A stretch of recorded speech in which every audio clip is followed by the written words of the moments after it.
യുവനടിക്ക് നേരെ ലൈംഗിക അതിക്രമം നടത്തിയ കേസിൽ സംവിധായകൻ രഞ്ജിത്തിനെ വീണ്ടും കസ്റ്റഡിയിൽ ചോദ്യം ചെയ്യുമെന്ന് പോലീസ്. മൊബൈൽ ഫോണിന്റെ അടക്കം ശാസ്ത്രീയ പരിശോധനാ ഫലം വന്ന ശേഷം ചോദ്യം ചെയ്യുക. രഞ്ജിത്തിനൊപ്പം ഉണ്ടായിരുന്ന ബോബി കുര്യനെയും അസിസ്റ്റന്റ് ഡയറക്ടർ ശാലിനെയും വീണ്ടും ചോദ്യം ചെയ്യുമെന്നും പോലീസ് വ്യക്തമാക്കി. യുവനടിക്ക് നേരെ ലൈംഗിക അതിക്രമം നടത്തിയ കേസിൽ രഞ്ജിത്തിനെ അറസ്റ്റ് ചെയ്ത ശേഷം മൊബൈൽ ഫോൺ അടക്കം കസ്റ്റഡിയിലെടുത്തിരുന്നു. ഇവ ശാസ്ത്രീയ പരിശോധനയ്ക്ക് വിധേയമാക്കും. ശാസ്ത്രീയ പരിശോധനാ ഫലം വന്ന ശേഷം രഞ്ജിത്തിനെ വീണ്ടും കസ്റ്റഡിയിൽ ആവശ്യപ്പെടുമെന്നും Kochi city police commissioner Kaliraj Mahesh Kumar പറഞ്ഞു. കാരവനിലെ അദ്ദേഹം മാത്രമാണ് ഉണ്ടായിരുന്നത്. അതാണ് ഇതുവരെ തെളിവായിട്ടുള്ളത്. വേറെ ആരെയും ഉണ്ടെങ്കിൽ പിന്നെ അന്വേഷണത്തിൽ പോയമായിട്ട് വന്നെങ്കിൽ പിന്നെ നടപടി എടുക്കാം. ചില ആൾക്കാരെ നമ്മൾ ചോദ്യം ചെയ്തിട്ടുണ്ട്. അത് അവരുടെ റൊട്ടീൻ ലൈഫുടെ അവരുടെ റൊട്ടീൻ പ്രൊഫഷണൽ മൂവ്മെൻറ്റുടെ ഭാഗമാണോ അല്ല ഒളിയിൽ പോയാനുള്ളത് കൃത്യമായിട്ട് അന്വേഷണം ചെയ്തിട്ടേ പിന്നെ നമുക്ക് തീരുമാനം എടുക്കാൻ പറ്റും.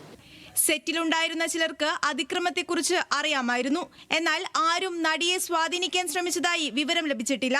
രഞ്ജിത്തിനെ ഒളിവിൽ പോകാൻ സഹായിച്ചോ എന്നതിനെക്കുറിച്ച് വിശദമായ അന്വേഷണം നടക്കുന്നുണ്ട്. രഞ്ജിത്തിനെ കസ്റ്റഡിയിലെടുത്ത സമയത്ത് ഒപ്പമുണ്ടായിരുന്ന ബോബി കുര്യനെയും ശാലിനിയെയും വീണ്ടും ചോദ്യം ചെയ്യുമെന്ന് കൊച്ചി DCP അശ്വതി ജിജിയും വ്യക്തമാക്കി. അതിക്രമം നടന്ന് 2 മാസം കഴിഞ്ഞതിനാൽ കാരവാന് പുറത്തുള്ള CCTVയിൽ ദൃശ്യങ്ങൾ ലഭ്യമല്ല. അതിക്രമം നടന്ന അന്നു തന്നെ രഞ്ജിത്ത് അതിജീവിതയെ ഫോണിൽ ബന്ധപ്പെട്ടിരുന്നു.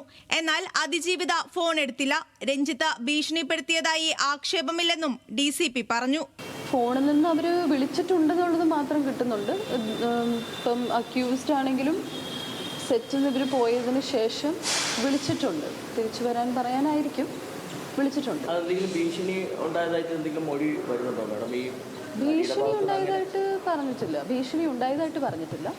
പലരും അതിജീവിതയുടെ പേര് പരസ്യപ്പെടുത്തുന്നുണ്ട്. ഇവർക്കെതിരെ ശക്തമായി നടപടിയെടുക്കുമെന്നും കമ്മീഷണർ അറിയിച്ചു. റിമാൻഡിൽ കഴിയുന്ന രഞ്ജിത്തിന്റെ ജാമ്യാപേക്ഷ നാളെയാകും കോടതി പരിഗണിക്കുക.